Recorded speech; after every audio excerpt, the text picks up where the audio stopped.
being flexible and being able to change your farm plan, mid-year. You got to be able to do that. You got to be on the balls of your feet, ready for whatever nature sends at you. In this episode of Voices from the Field, two agriculture specialists who work out of NCAT's headquarters in Butte, Montana, talk about responding to the unexpectedly dry and hot conditions of this year's growing season. NCAT's small-scale intensive farm training program, also known as SIFT, operates a high-altitude urban demonstration farm in Butte. Farm manager John Wallace and NCAT Rocky Mountain West Regional Director Andrew Coggins give an update on the changes in crops, pest management, and growing strategies the season brought, and their efforts to work with, not against, the changes. Let's listen. Good afternoon, everybody. My name is Andrew Coggins, and I'm the Regional Director for the Rocky Mountain West region of NCAT, the National Centre for Appropriate Technology. And today I'll be talking to John Wallace, who is the SIFT farm manager here and also a sustainable ag specialist. And today we'll be talking about the SIFT farm, building biodiversity and pest management in 2021. So good afternoon, John. Good afternoon, Andrew.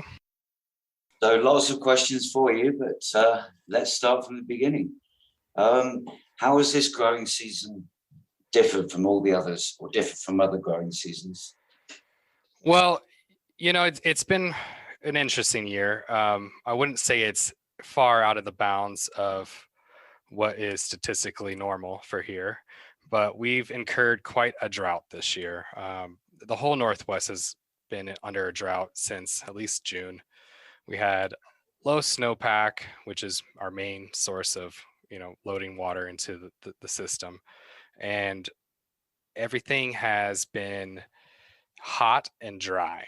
I mean, probably one of the worst fire seasons I've seen this year. And so what we've been working with is from maybe an average rainfall in Butte, which is 12 and a half inches of rainfall.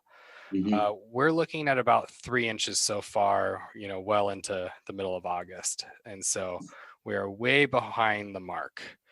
And that's caused a few problems as far as what types of plants we grow.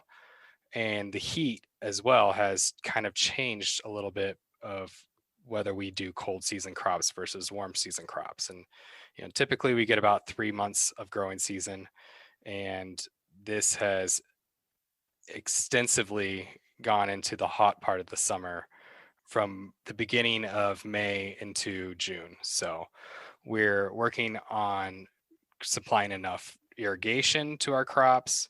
And then as well, we've had a lot of different pests show up, something that we don't normally incur. So, for instance, ground squirrels, they're digging around across our entire plot, especially on the north side, and they've been infiltrating and eating all of the greens.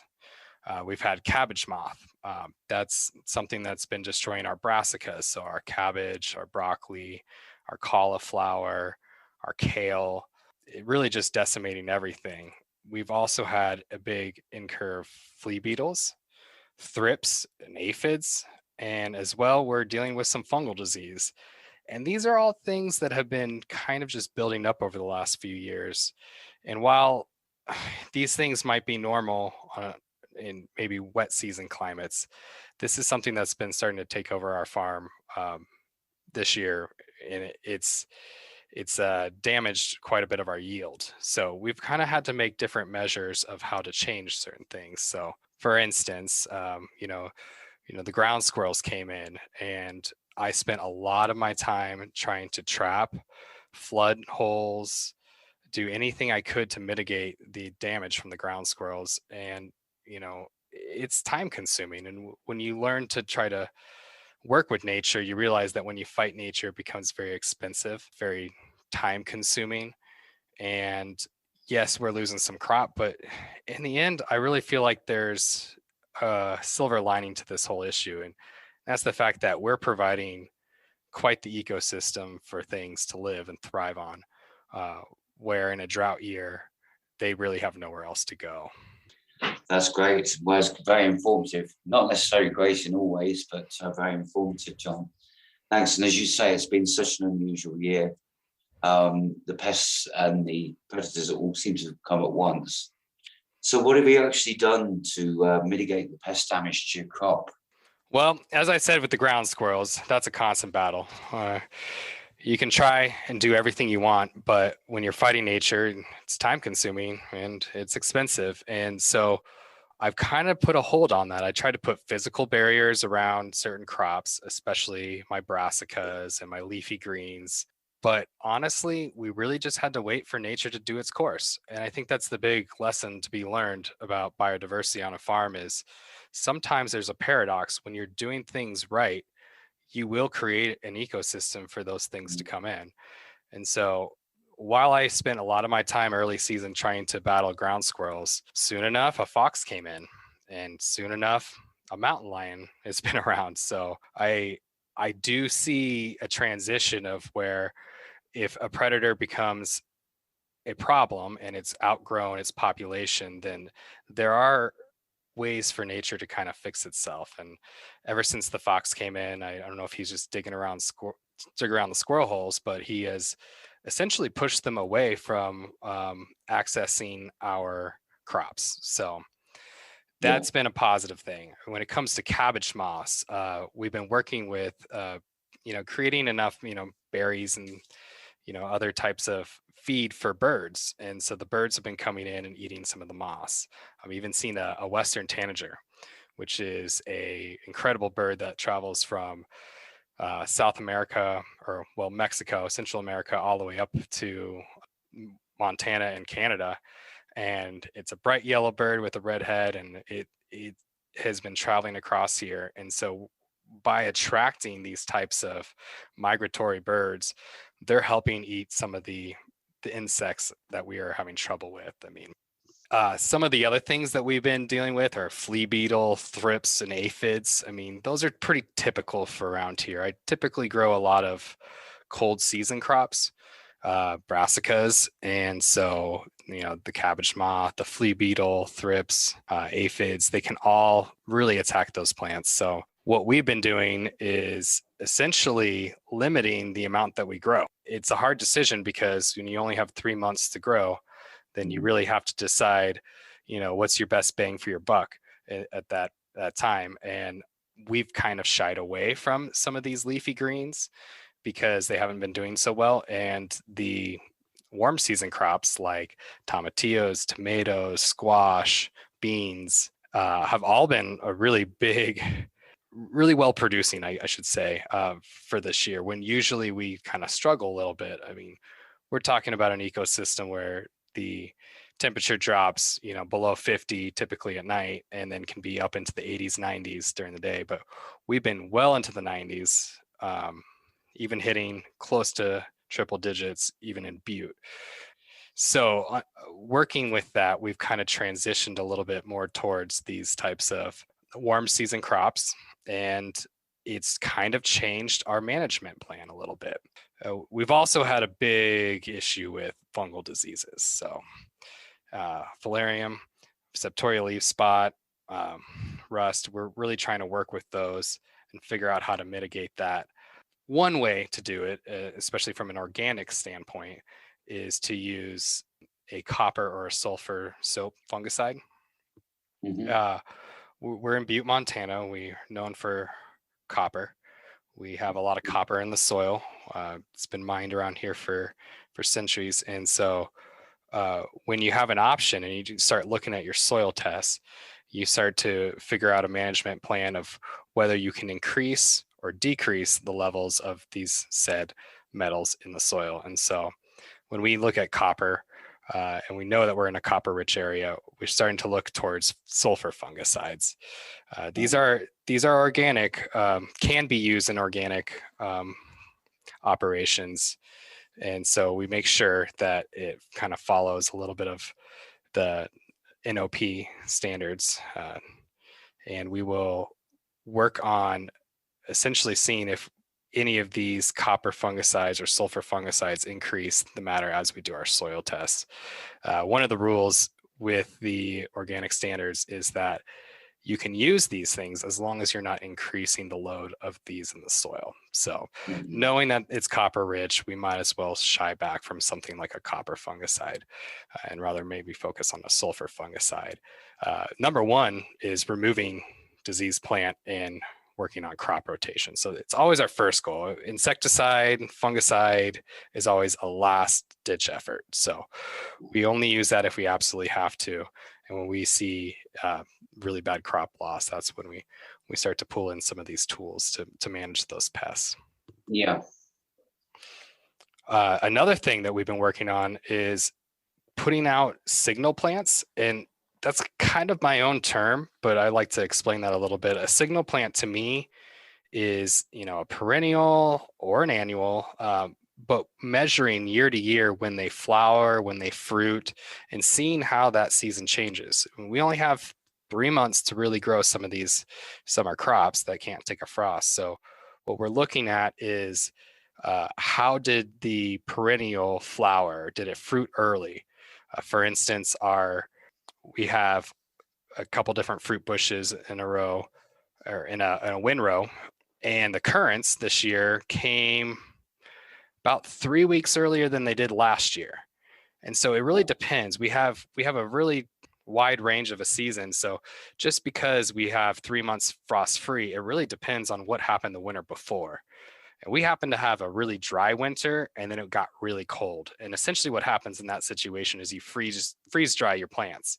So any plant going on in Montana, whether it be winter wheat or a perennial fruit tree, really got freeze dried, and it got affected down into the root. The soil temperature dropped significantly compared to what it usually does, and therefore had to recover because of our lack of snow cover, which insulates. So, that's a signal plant to me. There's also other types of plants, whether it's an annual, it might be a bean that decides to fruit at a certain time. I keep track of all of those. And what I found is that the early season plants were late, the warm season plants were early, and then the fruiting bushes and the perennials were essentially early but low yielding. And I think that's pretty significant to other farmers I've talked to in the region and things like that. So that's one way. The other way is I look at my annual flowers, because if I'm trying to create a pollinator habitat across an entire season, then what I need to do is make sure that there's something flowering from June till September. And so I work with different types of flowers and try to see exactly when they'll flower. And so for this year, say sunflower, moonflower, hollyhocks, and poppies, we're pushing late. It's pretty much the beginning of August till they even started. So we needed to create some sort of pollinator habitat inside the farm that can support bee habitat. And what we found this year, it's quite ironic, but knapweed. I know it's a noxious weed, but if you look around during a drought across the entire landscape, the only thing flowering up until the beginning of August was knapweed. And it may have been a lifesaver for all the types of plants that I need for pollinating, such as tomatillos, squash, beans. I mean, it's really been a lifesaver for us. So I always look, where are the bees humming around? Ornamental sages in general, those flowered early. So things like that, I want to choose for my early season flowers. I want a mid-season flower, and I want a late season flower. And for an all-around flower for late season, Phacelia has been really great. We use a lot of that in our cover crops.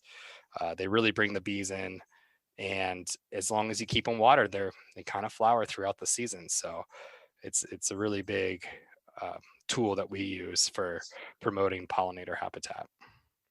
Well, thanks, John, for all that information. There's a lot to take in there, certainly on integrated pest management, and certainly in this unusual year. And I like what you said as well about adapting to the ecosystem and the environment, rather than trying to alter different parts of the ecosystem to achieve the results. So given all this, given this year's impact from weather and pests, How's it affected your overall production plan, do you think? Well, right now, I'll be honest, I have lost a lot of the crops that, greens and brassicas. That first they were munched down by the ground squirrels, then the cabbage moth came in. I used a management plan with spinosad. It's an organic insecticide that is approved for organic use. And Right. so we use that mainly to combat the cabbage moth. And then once things started to get established, I started to notice, kind of what we talk about in the soil health world is really seeing that real good waxy green color, the dark color of the leaf. It's protects from all these things. So what we're trying to do is basically get these plants to the stage where they can fight for themselves. Yeah. It's really happened. Things have started to take off. Like I said, the ground squirrels kind of disappeared after the fox came and chased them out. We really haven't had as much cabbage moth since I sprayed with spinosad, but I don't like to overspray. And so I stopped, and they're still there, but they're not overtaking the crop. We're getting more birds that can come in and kind of help take care of that. Chickens is a good one too, by the way. Right. Let the chicken, when I've seen an infected crop, I'll take those plants and I'll give it to the chickens, and they'll eat all that up. That's extra protein for them, pest management for me, more eggs. So it's a win-win situation. And now I'm starting to see things like ladybugs, predatory wasps, and beneficial nematodes that can help kind of take care of these things like the flea beetles, the thrips, and the aphids. And then as far as the fungal disease, really we're going to have to focus really hard on intensive cover cropping for disease management, and also some good crop rotation to make sure that those things don't spur up. We don't ever put the same type of plant in the same place where there was an issue before. So, right, yeah, and that will be because of disease transfer, presumably, John. Absolutely, yeah. That's one of our biggest things. Fungal diseases can be very strong and hard to combat. So, crop rotation is going to be crucial for our job going forward. But I'd like to say, I mean, with all these types of things going on, this is the building of an ecosystem to create biodiversity. I mean, these pests wouldn't be here if we weren't doing what we were doing. And so that's part of organic inspection 101, is to really understand, are you providing biodiversity? Are you increasing biodiversity? Are you regenerating biodiversity? Whether it be soil life, soil cover, water, nest and shelter features, flowering plants, native plants, plant structure and competition, and corridors. So can your animals get through? I mean, if we had big walls and fences across everything, then we would be keeping out the predator that's causing the pest. And it's significant in, our indoor greenhouse production. That's where we get aphids. And that's a really hard one to fight for me, because I can't include that pest management by having the whole network and triangle of what is in a food system. So I don't see a lot of ladybugs in my greenhouse because I essentially am locking them out. And so Right. Yeah. that's been one of the biggest issues, is actually working with those pests within a greenhouse. But otherwise, I really work on the flaggers. Flaggers to me are, like the guy at the airport who's, waving his signs, telling the airplane where to go. That to me, I put at the entrance of all my greenhouses and hoop houses as many flowers as possible to invite pollinators and bugs and everything into there. So Yeah.